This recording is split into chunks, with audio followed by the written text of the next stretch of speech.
Hello friends, मैं कुंदन वर्मा बहुत बहुत स्वागत करता हूं अपने यूट्यूब चैनल में। आज क्लास 10 चैप्टर 1 को हम लोग पढ़ेंगे। क्लास 10 का चैप्टर 1 है रियल नंबर। तो पहले हम लोग नंबर्स के बारे में जान लेते हैं। चैप्टर स्टार्ट करते हैं हम। उससे पहले आपको बता दें, चैनल को आपने अभी तक सब्सक्राइब नहीं किया है तो सब्सक्राइब कर लें। और अब हम नंबर्स को पढ़ेंगे।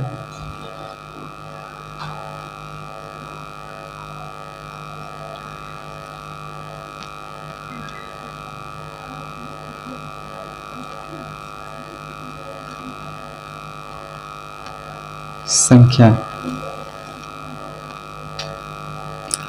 सबसे पहले नंबर्स की शुरुआत हुई।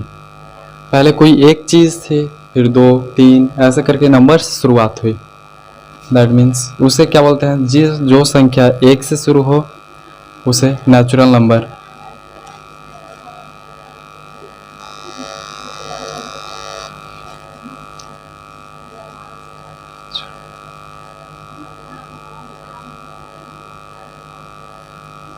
नेचुरल नंबर यानी प्राकृतिक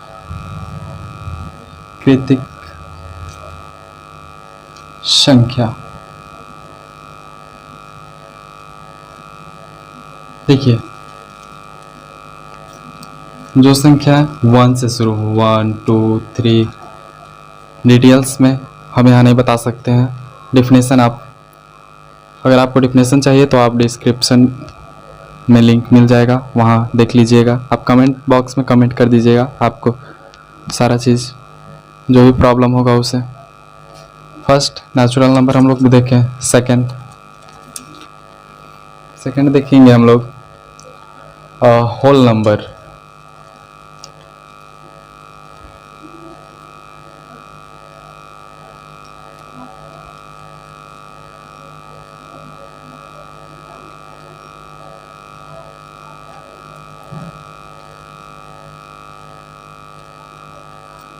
चलो देखो, पहले तो नंबर 1, 2, 3 कोई भी चीज़ थी तो 1 मिली, 2 मिली, 3 मिली। अब कोई बोल दिया भाई हमें 105 लिख कर बताओ। 105 कैसे लिखा जा सकता है? 105 मेरे पास तो 1, 2, 3, 4, 5, 6, 7, 8, 9 तक ही नंबर हैं, जीरो तो इसमें है ही नहीं। उसके बाद खोज हुआ जीरो का, तो फिर उसे पूर्ण संख्या बोला गया। जीरो आ गया तो संख्याएं पूर्ण हो गई। जो संख्या 0 से शुरू हो उसे पूर्ण संख्या बोलेंगे। ठीक है। थर्ड है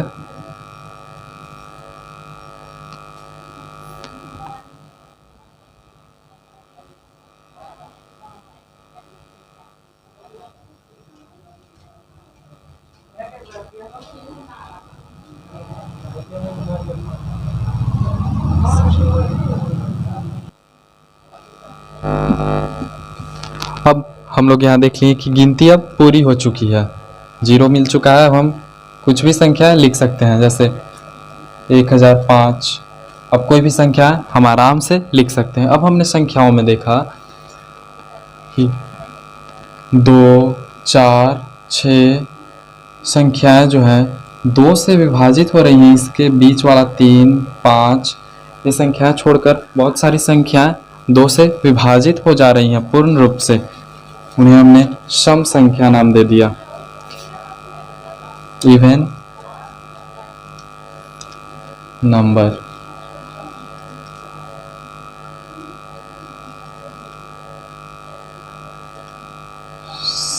सम संख्या। ठीक है। सम संख्या क्या? 2, 4, 6। दैट मीन्स 2 से जो पूर्ण रूप से विभाजित हो जाए वो सम संख्या। अब इसमें हमने कुछ नोट किया, कुछ संख्याएं 2 से विभाजित नहीं हो पा रही हैं, उसे हमने ऑड नंबर बोल दिया।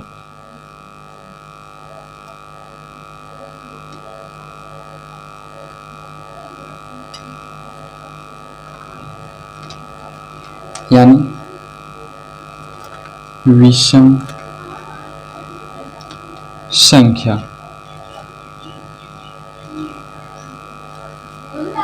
क्या 3, 5, 7 एक्सेट्रा ये सब संख्याएं ऑड नंबर कहला गई। इसके बाद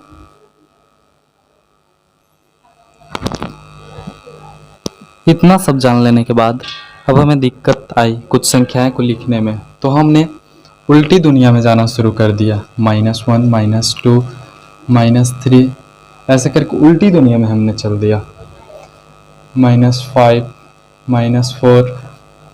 तो इस उल्टी दुनिया में जाने के बाद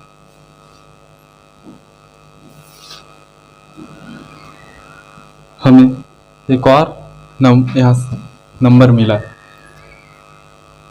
इसके बाद इसमें +5, +4, +3 सारी संख्या यानी माइनस और प्लस दोनों संख्याएं जिसमें शामिल हो उसे इंटीजर कहा गया।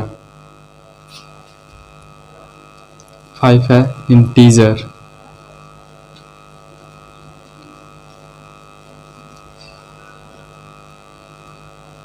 पूर्णांक।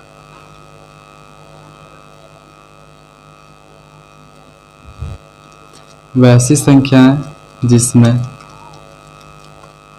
माइनस और प्लस दोनों संख्याएं शामिल हो उस संख्या को हम लोगों ने इंटीजर कहा। चलिए इतना सब जानने के बाद तो इसे हम लोगों ने निगेटिव इंटीजर बोल दिया। निगेटिव इंटीजर और इधर इसको पॉजिटिव इंटीजर।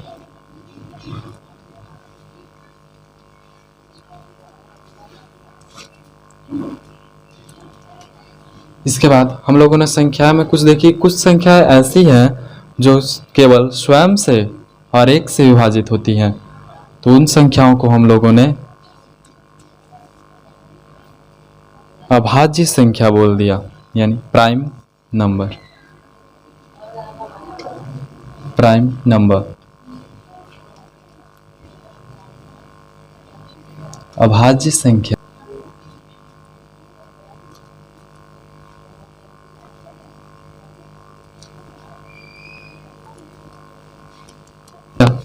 जो केवल खुद से विभाजित हो उसे 7 एक्सेट्रा।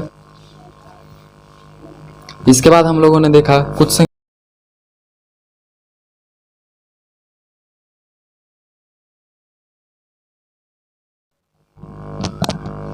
इसके बाद हम लोगों ने देखा कि कुछ संख्या खुद से, एक से और भी संख्याएं से कट रही हैं, तो उन्हें हम लोगों ने संयुक्त संख्या का नाम दिया, कंपोजिट नंबर। जैसे 4, 6, 9, 10 यानी कि 1 से भी कटेगा, 2 से भी और स्वयं 4 से भी। इस प्रकार से हम लोगों ने कंपोजिट नंबर संयुक्त संख्या बोल दी। इसके बाद हम लोग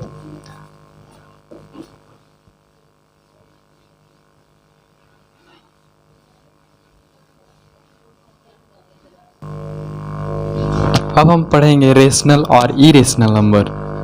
सबसे पहले रेशनल नंबर को देखेंगे, परिमेय संख्या को।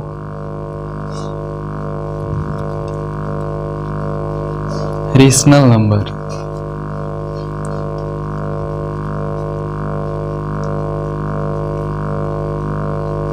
नंबर परिमेय संख्या। परिमेय संख्या परिमेय संख्या किसको बोलेंगे? जो अपान के रूप में हो, जो बटा के रूप में हो, उसे उस सारी संख्याओं को अपान, जो p/q के रूप में हो, अपान के रूप में हो। लेकिन एक सिर्फ एक कंडीशन है इसमें, q यानी जो बटा है, डिनोमिनेटर जो है वो उसका वैल्यू, q का वैल्यू 0 न हो, डिनोमिनेटर का वैल्यू 0 न हो। ऊपर 0 चलेगा, नीचे 0 नहीं होना चाहिए, डिनोमिनेटर 0 नहीं होना चाहिए। एक कंडीशन है, ठीक। उसके बाद पहचान, रेशनल नंबर को सबसे आसान तरीके से हम पहचान सकते हैं इस संख्याएं, जैसे ऐसी संख्या जिसे भाग देने पर पॉइंट में भी अंततः वो रिपीटेड हो और कट जाए। देखिए यहाँ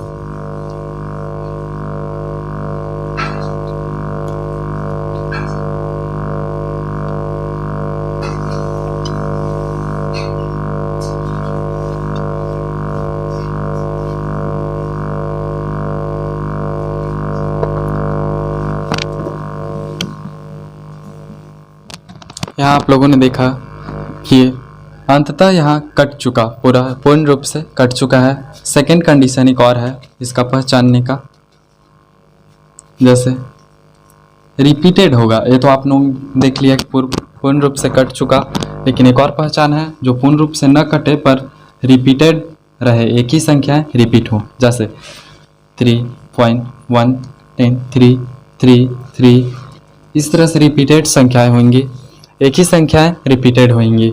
ये पहचान है। सबसे आसान तरीका पहचानने का रेशनल नंबर का ये दो। और आप लोगों ने देखा डिनोमिनेटर 0 होना चाहिए, रेशनल नंबर कहलाएंगे। अब हम लोग देखेंगे इरेशनल नंबर।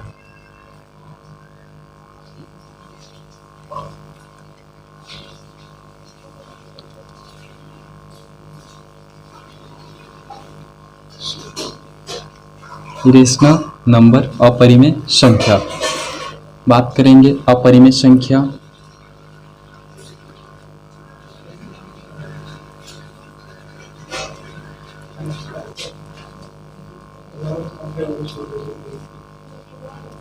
अपरिमेय संख्या किसको बोलेंगे?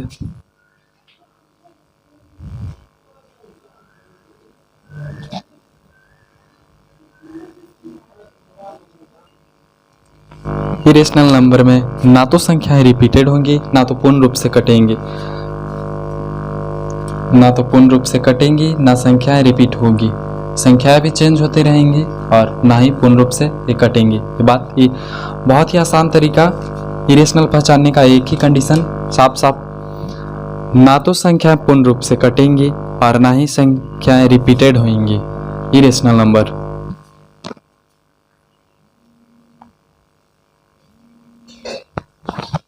का एग्जाम्पल हो जाएगा, इसमें हो जाता है पाई एक इरेशनल नंबर है, √5 √7, ये सभी इरेशनल नंबर है। अब बात करेंगे हम रियल नंबर की। तो जितने भी बता दें रेशनल और इरेशनल नंबर है वो रियल नंबर है, बिल्कुल।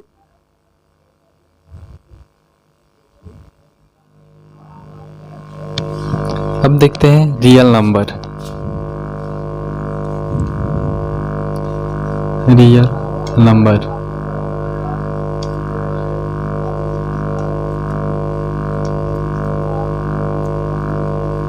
वास्तविक संख्या।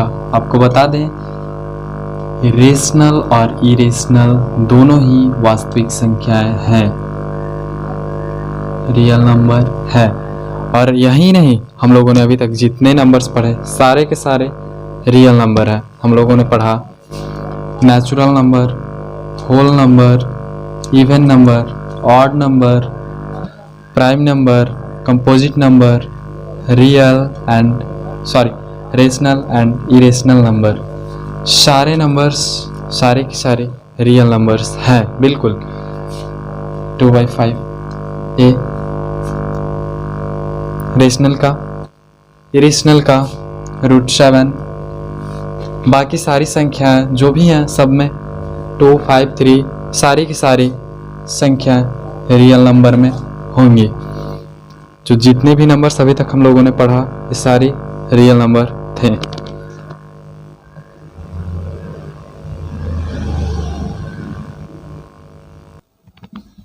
अब क्लास 10th के बच्चों को जिसका इंतज़ार था वो हमारे बीच आ चुका है। तो क्लास 10th के बच्चे जब भी अपना चैप्टर 1 खोलेंगे उन्हें दिखाई पड़ेगा ये टॉपिक यूक्लिड्स डिवीज़न एल्गोरिथम। तो अब बात करते हैं यूक्लिड्स डिवीज़न एल्गोरिथम की। तो एल्गोरिथम से हम शुरू करते हैं। एल्गोरिथम हुआ, जैसे हमें कुछ समस्याएं होती हैं, कुछ प्रॉब्लम्स आती हैं, तो उसके समाधान के लिए कोई बोलता है तुम ए करो, फिर ए करो, फिर ए करो, और अंततः उसका समाधान हो जाता है। वही एक समस्या का समाधान है एल्गोरिथम। जैसे उसका डिवीज़न तो आप जानते ही हैं, भाग देना, भाग करना। तो देखिए है क्या एल्गोरिथम, जैसे 2 है, डिवाइड हमने एक एग्जांपल बताते हैं आपको, डिवाइड किया 7 है, चलिए 6 1, ठीक है। चलिए देखिए इसी को हमारे बीच एक समस्या थी, 2 से भाग करना था 7 को, यह एक बड़ी समस्या थी। फिर किसी ने बताया पहले इससे इसमें भाग दो, इसका इतना गुना करो, फिर ये घटाओ, समस्या का समाधान हो गया। इसे बोलते हैं एल्गोरिथम डिवीजन। यही तो है, भाग मैंने दे दिया पहले ही, तो ये हो गया एल्गोरिथम डिवीजन, आपने समझ लिया। अब बात करते हैं यूक्लिड्स की, बात करते हैं। थोड़ा सा पहले इसको समझ लेते हैं, इसे बोलते क्या है, इसे और इसे क्या बोलते हैं, इसको ध्यान से देख लीजिएगा। इसे बोलते हैं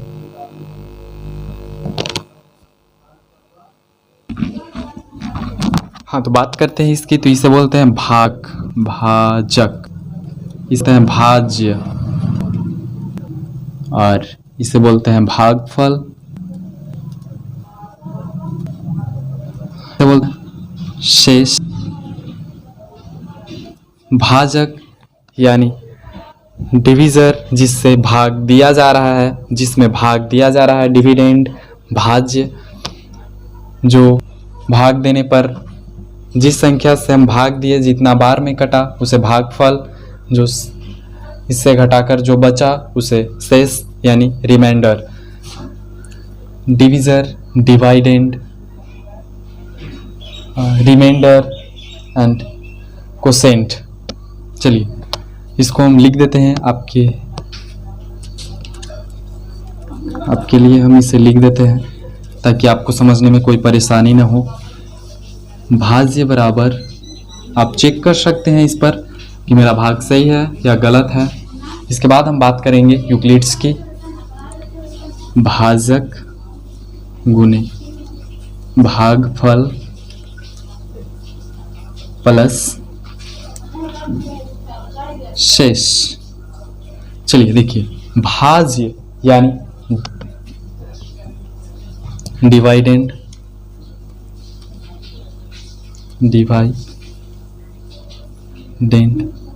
बराबर डिविजर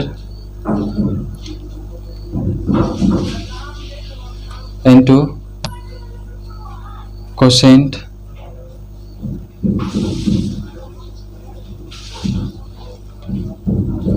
प्लस रिमाइंडर।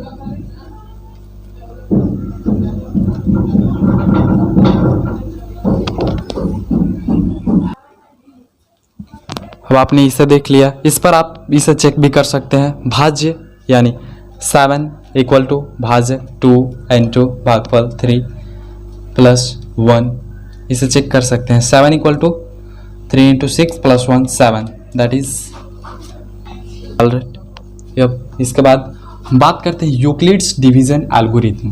तो यूक्लिड एक वैज्ञानिक थे, उनके द्वारा दिया गया भाग का एक नियम, उसको हम लोग बोल देते हैं यूक्लिड्स डिवीजन एल्गोरिथम, यूक्लिड विभाजन एल्गोरिथम। उसे हम अब देखेंगे क्या है, उन्होंने क्या दिया ऐसा नियम, उस नियम को हम लोग जानेंगे और उसी नियम पर चैप्टर्स स्टार्ट हो जाएगी।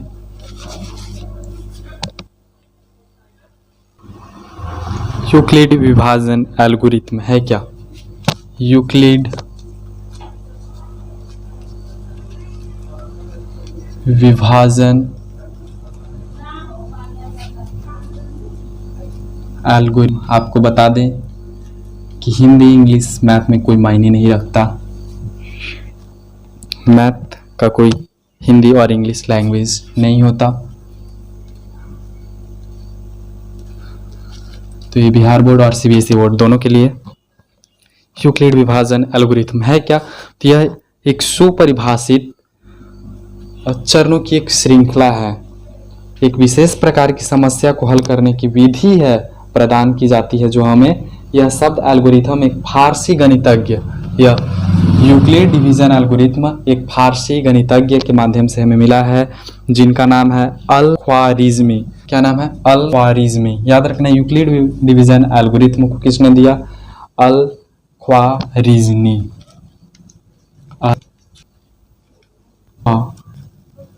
रीजनी, ठीक है। इन्होंने यूक्लिड विभाजन एल्गोरिथ्म हमारे बीच पेश है। अब हम बात करते हैं लेमा प्रमेयिका की। लेमा या प्रमेय,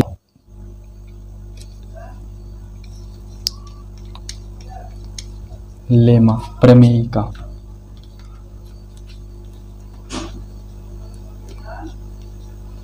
का लेमा यानी प्रमेयिका। प्रमेयिका है क्या? यह एक ऐसा स्टेटमेंट है जो पहले से सिद्ध किया हुआ है और किसी दूसरे स्टेटमेंट को सिद्ध करने में प्रयोग किया जाता है। जैसे सूर्य सूर्य पूर्व से उगता है, सूर्य पूर्व से उगता है, इससे चाहिए भाई। ये एक सीधा स्टेटमेंट है और इससे निर्माण हुआ एक सूर्य पश्चिम में डूबता है, इसी पर से लेमा है। एक सीधा स्टेटमेंट का एक और स्टेटमेंट में निर्माण करने के लिए, एक सिद्ध स्टेटमेंट एक और सीधा स्टेटमेंट को निर्माण करने के लिए लेमा का प्रयोग किया जाता है। यही है लेमा, इसी को लेमा बोलते हैं।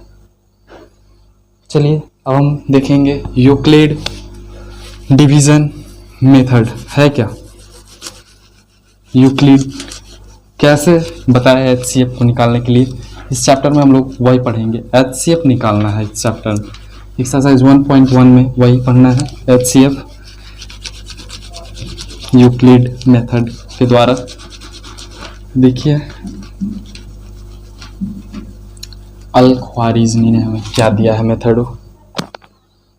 यहाँ एक बात बताना मैं भूल चुका था कि जैसे यह यहाँ बात एक और मैं बताना भूल चुका था कि यहाँ ये जो डिविडेंड है और ये डिवीजर, ये क्वोटिएंट और ये रिमाइंडर, इस संख्या को इस हमेशा याद रखें कि डिवीजर से हमेशा छोटा होगा रिमाइंडर, रिमाइंडर हमेशा छोटा होगा डिवीजर से।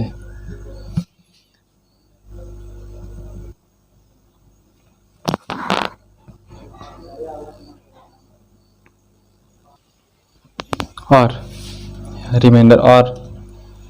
रिमाइंडर से हमेशा बड़ा होगा क्वोशिएंट। इस बात को ध्यान में रखिएगा। अब आगे चलते हैं।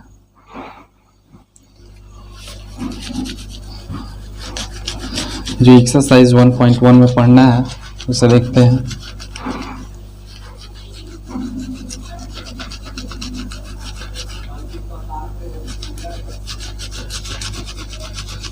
एक्सरसाइज 1.1 में HCF हमें निकालना है यूक्लिड मेथड से। देखिए HCF होता क्या है, पहले HCF है क्या। HCF है क्या?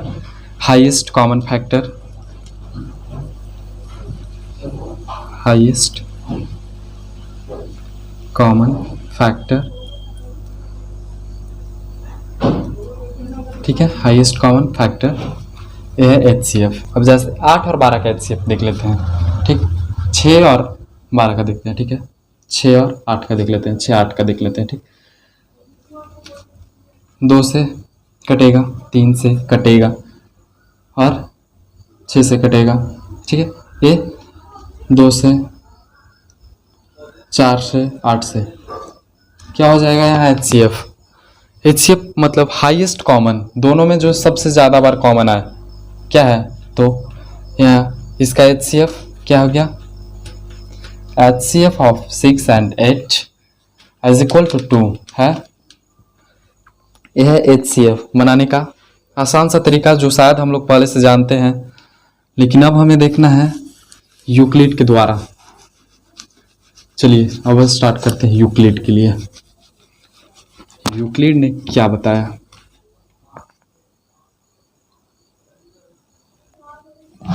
यूक्लिड डिवीजन मेथड, ठीक है। यूक्लिड डिवीजन मेथड, हम मेथड पे इसको देखते हैं। एक एग्जांपल लेते हैं, एग्जांपल से आपको बताते हैं। जैसे 156 और 504, ठीक। यह एक एग्जांपल हमने लिया। बोलेगा इसका HCF निकालें बाय यूक्लिड मेथड, ठीक है, बाय यूक्लिड डिवीजन मेथड। देखिए कैसे निकालेंगे। आपको डिविजर एंड डिवाइडेंट को हम A और B में मान लेते हैं, ठीक है। जैसे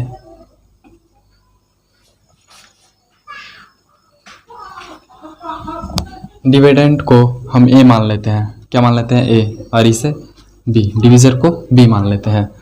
तो यहाँ एक फॉर्मूला चलता है A इक्वल टू B, ठीक है, A equal to B Q plus R, ठीक है, A equal to B Q plus R. आपको पहले ही बता दिया है हमने। भाज्य बराबर भाजक गुणे भागफल प्लस शेष। भाज्य को हमने A माना है और भाजक को हमने B माना है। बाकी जो क्वोशिएंट और रिमाइंडर है वो हमारे बीच आएगा बाहर। इसके बाद अब हम इसे सॉल्व करते हैं, HCF निकालते हैं, ठीक है, 504 के लिए, ठीक। 156 और 504 के लिए 3 से डिवाइड करेंगे, होगा और 6 8, रिमाइंडर बचेगा 36, ठीक है, ये खत्म, ठीक। और एक और बात है, हमेशा हमें इस बात को लिखना होगा, यूक्लिड डिवीजन मेथड यही है। रिमाइंडर 0 के बराबर जब तक ना आए तब तक हमें इसे बनाते रहना है। यूक्लिड डिवीजन मेथड यही कहता है, रिमाइंडर जब तक 36 नॉट इक्वल टू 0 जब हम लिखे हैं, अभी और स्टेप्स आगे बढ़ेंगे, यहाँ जब तक 0 इक्वल टू 0 आ जाए तब तक के HCF आगे बढ़ता रहेगा। और ये सब लिखना ज़रूरी है। साइड में हम लिखते चलेंगे A equal to B Q, A equal to B Q plus R, और 504 इक्वल टू B, 156 प्लस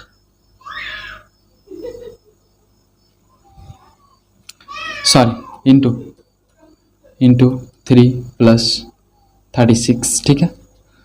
ये हमें लिखते चलना है, ठीक है।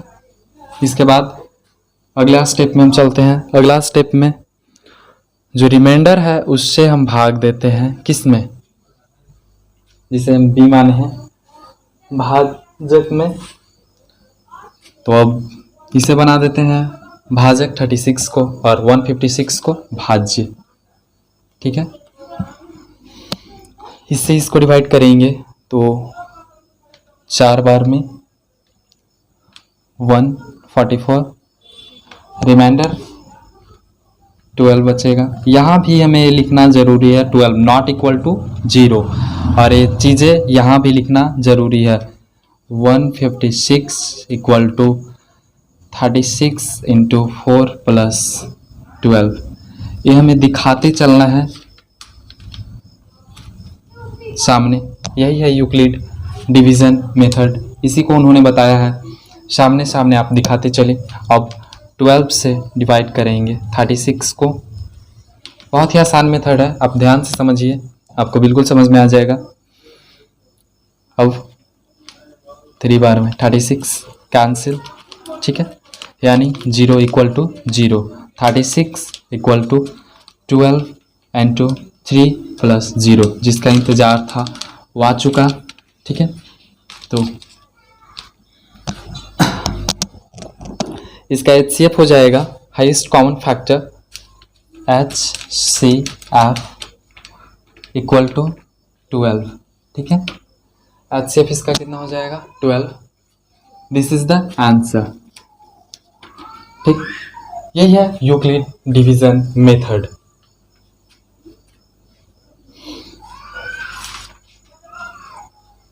भाज्य को हमने A माना, भाजक को B माना और क्वोशिएंट रिमाइंडर। इसी स्टेप्स को लिखते चलना है।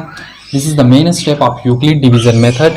और उसके बाद अब हम HCF स्टार्ट करते हैं निकालना। 156 से डिवाइड किए 504 में 346 आपने, और इस स्टेप को भी लिखते चलना है। इसे लिखें या ना लिखें, इस स्टेप को लिखते चलना है, दिखाते चलना है। और जब तक 0 इक्वल टू 0 रिमाइंडर ना आ जाए तब तक हम आगे बढ़ते रहना है। This the Euclid division method. और यहीं पर यूक्लिड डिवीजन मेथड को आज हम समाप्त करते हैं इस चैप्टर की सारी एक्सरसाइज को। अब हम अगले वीडियो में बताएंगे। सारे एक्सरसाइज के सॉल्यूशंस आपको मिलेंगे। आप चैनल को सब्सक्राइब कर लें। और इसके अलावा एक और चैनल है स्टडी टिप्स 2.0, उसे भी आप सब्सक्राइब कर लें। और इसी के साथ मैं कुंदन वर्मा आपका धन्यवाद करता हूं वीडियो के साथ बने रहने के लिए। और चैनल को सब्सक्राइब कर लें। और इसी तरह की वीडियो आपके लिए हेल्पफुल हमेशा रहेगी। आप वीडियो के साथ बने रहिए। और आगे मैं एक्सरसाइज का सॉल्यूशंस करूंगा। और कोई भी आपको दिक्कत हो तो कमेंट बॉक्स में कमेंट करें।